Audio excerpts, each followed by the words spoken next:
JDU का जो vote है वो एक मुश्त नीतीश कुमार को नहीं मिल रहा है इस बार। जो पिछली बार मिला था वो नहीं मिल रहा है। उसमें बहुत सारे फैक्टर्स हैं। उनको चीफ मिनिस्टर का चेहरा नहीं बनाने का भी फैक्टर है। मुस्लिम जो वोटर था पिछली बार उनके साथ वो भी है। मुस्लिम कैंडिडेट्स जेडीयू ने पिछली बार जितने दिए थे इस बार बहुत कम दिए हैं, शायद 4 दिए जी, हैं। 4 दिए हैं सर। वो भी है।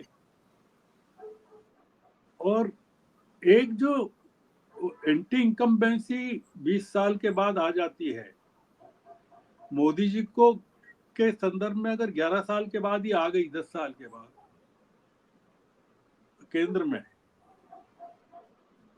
जबकि वो मेंटली भी ठीक हैं, फिजिकली भी ठीक हैं, जी, तो आप कैसे कह सकते हैं कि नीतीश कुमार के खिलाफ एंटी इनकम्बेंसी नहीं होगी? तो जैसे मैं आपसे पूछूं कि नीतीश कुमार का सबसे पॉजिटिव फैक्टर आपको क्या लगता है, तो आप क्या कहेंगे कि भाई ये है उनका सबसे पॉजिटिव फैक्टर? कुछ नहीं है, मैं नहीं मानता कोई है। जी। आप जो करप्शन के जो फिगर्स आ रहे हैं चीजों के, सबसे बड़ा तो इन्होंने जो लगाया आर के सिंह ने 62,000 करोड़ का जी। अडानी का पूरा मामला, ये तो नीतीश के ही राज का है ना।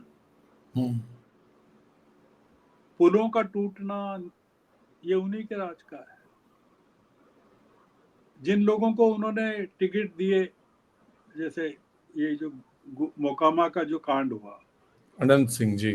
हाँ, और कौन डिफेंड कर रहा है उनको जाके? जेडीयू का आदमी कर रहा है, ललन सिंह कर रहे हैं उनका विचार। तो आप क्या सोचते हैं कि इसका पॉजिटिव इम्पैक्ट जाएगा, या डिप्टी चीफ मिनिस्टर जो कह रहे हैं अपने कॉन्स्टिट्यूंसी में, बेगूसराय, मुंगेर में सर, मुंगेर में, सॉरी मुंगेर, लखीसराय में, लखीसराय सर। लखीसराय में, सॉरी जी। लखीसराय में बुलडोजर चलवा दूंगा, तो क्या उसका क्या इम्पैक्ट जा रहा है? या बहुत सारी चीजें, अशोक चौधरी की बेटी के बारे में जो आ रहा है पिक्चर की, दोनों हाथ से वोटिंग हाँ, के वो दिखा रही हैं, वो भी डिप्टी चीफ मिनिस्टर है ना शायद, ये वो सर सांसद हैं लोजपा की। सांसद हैं। हाँ, जी। तो टोटलिटी में आर के सिंह ने सम्राट चौधरी के बारे में जो कहा, वो जी। सम्राट चौधरी का के प्रचार में कौन जा रहा है उनकी कॉन्स्टिट्यूंसी में, तारापुर में? नीतीश कुमार गए। नीतीश कुमार गए। तो आपने नीतीश कुमार के मुंह से कभी मोदी जी की तारीफ सुनी क्या किसी सभा में? ये इधर किसी तो नहीं सुनी सर, इधर नहीं नहीं सुनी, सुनी। नहीं जी। सुनी। तो भाई आप बीजेपी या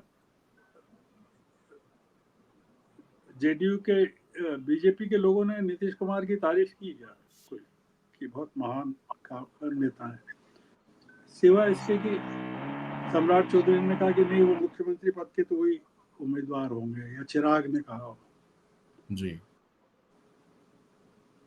चिराग पासवान चुनाव क्यों नहीं लड़ रहे? क्या उनको मना कर दिया चुनाव लड़ने? बीजेपी कभी सत्ता में रही नहीं बिहार में। बीजेपी हमेशा तीसरे नंबर पर रही। आरजेडी, जेडीयू और बीजेपी। बीजेपी ऐसा रहा। और बीजेपी का ग्राफ अगर आप उठा के देखें जनसंघ के जमाने से 1952 से लगभग स्टेटिक है। जी। उन्होंने 20% का वोट शेयर कभी क्रॉस ही नहीं किया। एक बार किया था पर सीटें कम हो गई थी। हाँ, और 2015 में किया था सर। और आरजेडी का बढ़ रहा है वोट शेयर भी, सीटें भी बढ़ रही, जेडीयू की कम हो रही हैं, सीटें भी कम हो रही है। जी। कम हो रही। तो इसके कंक्लूजन्स क्या है? इसके कंक्लूजन्स यही है कि बीजेपी कहीं है ही नहीं पिक्चर में। और वो उन्होंने टेक्टिकल एरर ये की कि नीतीश कुमार को चाहे नहीं बनाते बाद में, पर घोषित भी कर देते तो थोड़ा सा फर्क पड़ जाता। कितना पड़ता मैं नहीं कहता, पर एक जो नाराजगी का एलिमेंट जो जेडीयू में आया है वो खत्म हो जाता। हालांकि जेडीयू अब टूट चुका है पूरा। काफी बड़ा हिस्सा जो जो जेडीयू का सवर्ण हिस्सा है, जी, राजपूत, भूमिहार और तमाम लोग जो हैं वो तो बीजेपी में मर्ज हो गए हैं। वैचारिक रूप से तो हो गए, शरीर अब उनका होना है, वो जी, इस चुनाव के बाद हो जाएगा। तो इसलिए नीतीश कुमार अगर एक खेल कर सकते हैं चुनाव के बाद, रिजल्ट आने के बाद, और वो ये कि वो हाथ ऊंचे कर देंगे, भैया मैं तो अब राजनीति से छोड़ रहा हूँ और जितने लोग जेडीयू के हैं वो अपना फैसला कर लें क्या करना है उनको। नीतीश कुमार के लिए अब मुख्यमंत्री बनने की कोई गुंजाइश यहाँ तो है नहीं, एनडीए में तो, जी, और जेडीयू वहां भी नहीं है, महागठबंधन में भी नहीं है। तो वो एक मास्टर स्ट्रोक तो चल ही सकते हैं जाते जाते। हम्म, और दिल्ली में भी कोई बड़ी पोस्ट खाली नहीं है। जी।